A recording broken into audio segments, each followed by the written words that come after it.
বাসায় কলা আছে, বাচ্চারা খেতে চায় না, একটু বুদ্ধি খাটিয়ে কলা আর ডিম দিয়ে মজাদার এরকম একটি কেক আপনি বাসায় তৈরি করে ফেলতে পারেন। এদিক থেকে বাচ্চাদের কলাও খাওয়া হয়ে যাবে, ডিমও খাওয়া হয়ে যাবে। দারুণ মজার এই কেকটি বাসায় আপনি বানিয়ে নিতে পারেন খুব সহজেই। আসসালামু আলাইকুম, কেমন আছেন সবাই? চলুন তবে শুরু করা যাক কিভাবে এই মজাদার কেকটি আমি তৈরি করেছি। সেজন্য আমি নিয়ে নিয়েছি 2টি কলা আর নিয়ে নিলাম 1টি ডিম। এখন কলা আর ডিম খুব ভালো করে আমি একটি কাঁটা চামচের সাহায্যে মিশিয়ে নিচ্ছি। আপনারা চাইলে এই কাজটি ব্লেন্ডারও ব্লেন্ড করে নিতে পারেন। যাদের হাতের কাছে ব্লেন্ডার নেই তারা এভাবে কাঁটা চামচ দিয়ে মিশিয়ে নিতে পারেন কলাগুলো। আমি খুব ভালো করে মিশিয়ে নিচ্ছি। আমি কলাগুলো মিশিয়ে নিয়েছি, দেখতেই পাচ্ছেন। আর এখন দিয়ে দিলাম 3 টেবিল চামচের মতো রেগুলার রান্নার তেল দিয়ে দিয়েছি এখানে আমি। এখন তেলটা খুব ভালো করে কলা ও ডিমের সাথে আমি মিশিয়ে নিচ্ছি, দেখতে পাচ্ছেন। খুব ভালো করে মিশিয়ে নিতে হবে। কলা আর ডিমের সাথে তেলটা খুব ভালো করে মিশে গেছে। এখন আমি এখানে দিয়ে দিচ্ছি, আমি চিনি দিয়ে দিলাম এখানে 1/2 কাপের মতো। আপনারা চাইলে মিষ্টিটা বাড়িয়ে কমিয়ে নিতে পারেন। যেহেতু এখানে কলা আছে, কলারও কিছুটা মিষ্টি আছে, সেজন্য আমি এখানে প্রায় 4 টেবিল চামচের মতো চিনি দিয়েছি।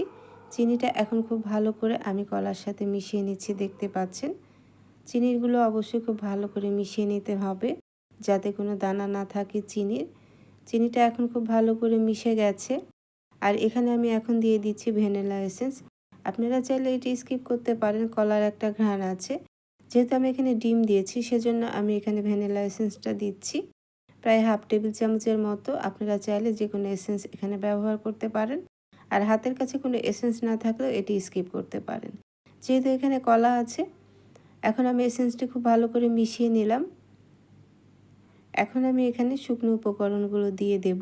এখন আমি শুকনো উপকরণগুলো চেলে নেব, আর অবশ্যই আপনাকে চেলে নিতে হবে। আর আজকের এই কেকটি আমি আটা দিয়ে তৈরি করছি, সেজন্য এখানে দিয়ে দিলাম আমি 1.25 কাপের মতো আটা। আর 2 টেবিল চামচের মতো দিয়ে দিলাম কোকো পাউডার। এখন আমি দিয়ে দিলাম 1 টেবিল চামচের মতো বেকিং পাউডার, 1/2 টেবিল চামচের মতো বেকিং সোডা।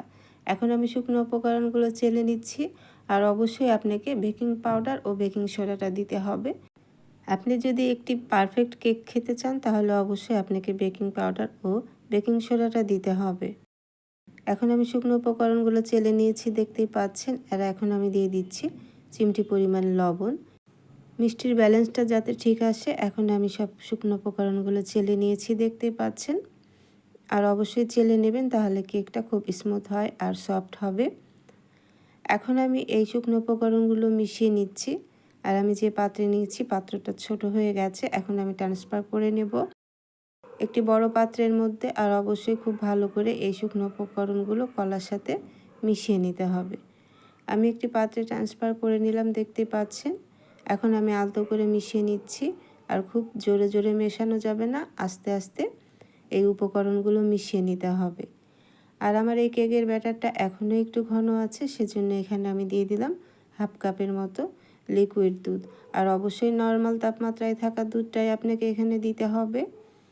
আর আপনি চাইলে দুধের পরিবর্তে আপনি এখানে পানিটাও দিয়ে নিতে পারেন। এখন আমি আলতো করে মিশিয়ে নিচ্ছি, দেখতেই পাচ্ছেন।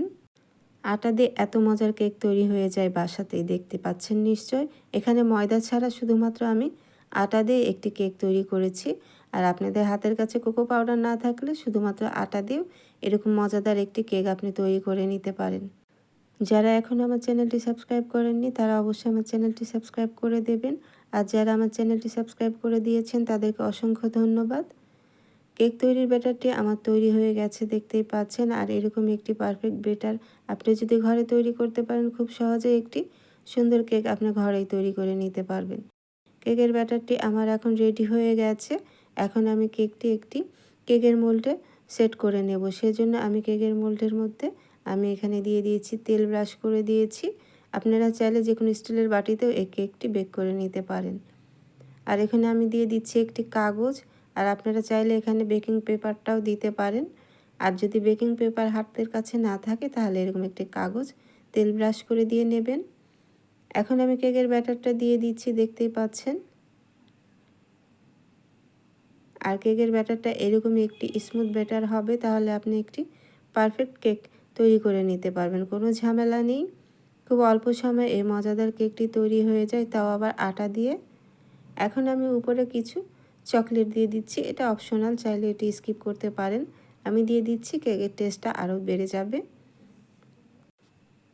আপনারা চাইলে এখানে চকলেট চিপস, যে কোনো ড্রাই ফ্রুটও দিতে পারেন, তাহলে কেকটা আরও বেশি খেতে মজা হবে। এখন আমি কেকটি বেক করে নেব, সেজন্য আমি আজ চুলায় কেকটি বেক করছি, সেজন্য আমি একটি হাঁড়ি বসিয়ে দিয়েছি। হাঁড়ির মধ্যে আমি একটি স্ট্যান্ড দিয়ে দিয়েছি, আর এই হাঁড়িটি আমি 5 মিনিটের জন্য গরম করে নিয়েছিলাম। এখন আমি কেকের মোলটা এই হাঁড়ির মধ্যে দিয়ে দিলাম। এখন আমি চুলার আঁচটা মিডিয়াম করে রেখেছি। আমি ঢেকে দিচ্ছি 5 মিনিট মিডিয়াম আঁচে আমি কেকটি বেক করে নেব। 5 মিনিট পর চুলার আঁচটা লো করে দিয়ে 30 মিনিটের মতো কেকটি আমি বেক করে নেব। তবে আপনাদের এক একজনের চুলার আঁচ এক এক রকম হতে পারে। তবে 40 মিনিটের বেশি সময় ধরে বেক করা যাবে না, তাহলে কেকটি শক্ত হয়ে যাবে। আমি 30 মিনিট পর ফিরে এলাম। মাশাআল্লাহ, কেকটি দেখতেই পাচ্ছেন কতটা ফ্লাপি হয়েছে আর কত সুন্দর হয়েছে। কেকটি আমি চেক করে নিচ্ছি, যদি কাঠিটা আপনাদের ক্লিন বের হয় তাহলে বুঝতে পারবেন যে কেকটি বেক হয়ে গেছে। এখন আমার কাঠিটা দেখতেই পাচ্ছেন ক্লিন বের হয়েছে, তার মানে কেকটি আমার তৈরি হয়ে গেছে। আর কেক যে তৈরি হয়ে গেছে এটি বোঝার উপায় হচ্ছে যখন দেখবেন যে কেকের সুন্দর একটা ঘ্রাণ বের হয়েছে, গোটা বাড়িতে মোমো করছে কেকের একটি ঘ্রাণে, তখনই বুঝতে হবে যে আপনার কেকটি তৈরি হয়ে গেছে। আর খুব বেশি সময় ধরে যদি আপনি কেকটি জাল করেন তাহলে কেকটি ড্রাই হয়ে যাবে, খেতে ভালো লাগবে না। এখন আমি কেকটি মোল্ড আউট করে নিচ্ছি। আপনাদের হাতের কাছে যদি সময় থাকে তাহলে কেকটি ঠান্ডা করেই মোল্ড আউট করে নেবেন। আমি কিছুটা গরম আছে, এখন আমি কেকটা মোল্ড আউট করে নিচ্ছি। আর একটি নাইফের সাহায্যে একটু সাইড থেকে একটু ঘুরিয়ে দিলে কেকটি মোল্ড আউট হয়ে যায়। আমি এখন যে কাগজটি দিয়েছিলাম সেই কাগজটি আমি এখন সরিয়ে দিচ্ছি। আর যেহেতু কেকটা ঠান্ডা হয়ে গেলে কাগজটি খুব তাড়াতাড়ি সরে আসবে। কাগজটি আমি উঠিয়ে নিয়েছি, দেখতে পাচ্ছেন। কলা দিয়ে তৈরি এই কেকটি যে কতটা মজা হয় আপনি একবার বাসায় বানালেই বুঝতে পারবেন যে এতটা মজা হয় এই কলা দিয়ে তৈরি কেকটি। আর আপনি বাচ্চাদের টিফিনে এই কেকটি দিতে পারেন, অথবা বিকেলের নাস্তাতে চায়ের সাথেও আপনি এই কেকটি খেতে পারেন। খুবই মজা হয় খেতে, একবার না বানালে বুঝতে পারবেন না। আর আমি গরম থাকা অবস্থায় কেটে নিচ্ছি, সেজন্য কিছুটা সফট আছে। আর কেকটি খুবই সফট হয়, কোনো রকম ময়দা ছাড়া শুধুমাত্র আটা দিয়ে এই কেকটি তৈরি হয়ে যায়। আমাদের সবার হাতের কাছে ময়দা থাকে না, ঘরে তো সবারই আটা থাকে, আর আটা দিয়ে এত মজাদার কেক আপনি ঘরেই তৈরি করে ফেলুন। আশা করছি আজকে আমার কেকের রেসিপিটি আপনাদের ভালো লেগেছে। রেসিপিটি ভালো লাগলে অবশ্যই আমার চ্যানেলটি সাবস্ক্রাইব করে দেবেন ও পাশে থাকা বেল বাটনটি অন করে দেবেন। যখনই আমি নতুন কোনো ভিডিও আপলোড করব সবার আগে নোটিফিকেশন আপনার কাছে পৌঁছে যাবে।